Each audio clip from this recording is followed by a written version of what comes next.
Gender inequality remains a concern globally. Delegates to the G20 summit heard that while there is progress in women inclusion in the economy, we're still a long way to go to achieve equality. Disparities in salaries between men and women remain high. There are calls for to change stereotypes that keep women locked in unpaid caregiver jobs, especially in the home.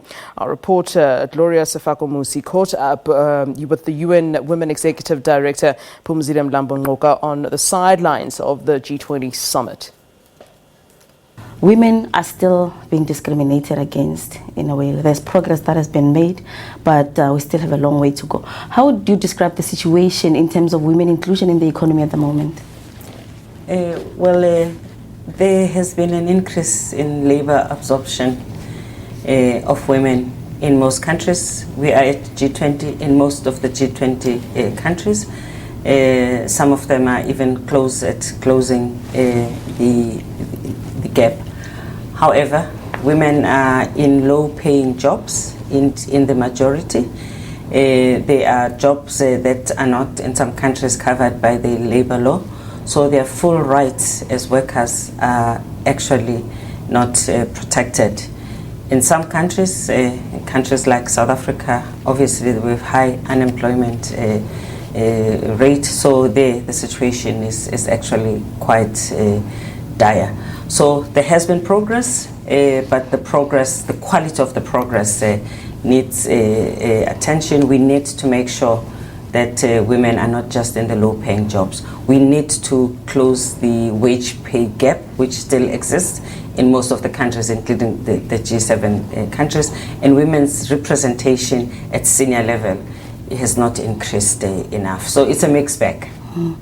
We've also just heard that there are stereotypes that keep women in unpaid jobs, like taking care of the family. How can this it's sort of discriminatory practices be changed to make sure that women are equal to their counterparts, male counterparts? That is one of the most common feature in societies and economy, the burden of care, which is carried by women in most countries and in most economies. In fact, this remains one of the biggest barriers for women's economic participation across the world. This is why now the IMF, the World Bank, and economic institutions have regarded this as one of the most significant macroeconomic issues that needs attention.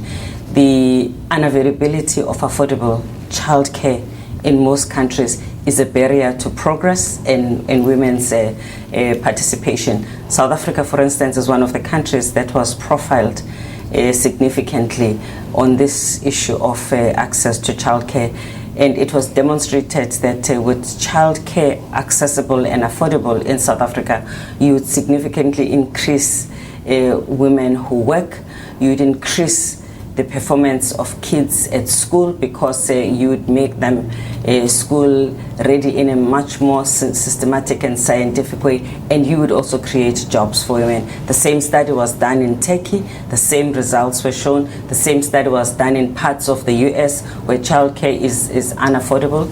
And then we looked at the countries where childcare is affordable and accessible, like the Scandinavians. They are the best performing countries. So there's something to be said about care, affordable childcare, as well as participation of men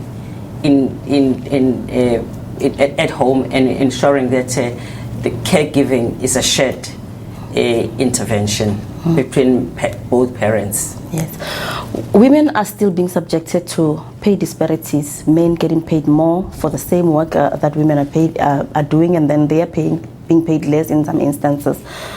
How can the private sector be roped in to ensure that this is corrected?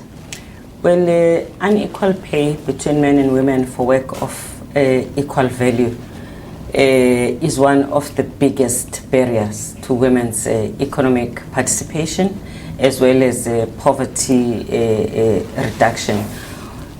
Most countries, including South Africa, have got laws that makes unequal pay illegal. The problem is not just the private sector, it's also the fact that the government does not enforce the law does not make sure that the law has been passed, and therefore if companies and employers are not doing what the law requires them to do, then there will be consequences. So we need women who are affected also to complain. It is very rare that women even know where they work, what is the pay difference between them and their counterparts in the same work, and for them therefore to take actions.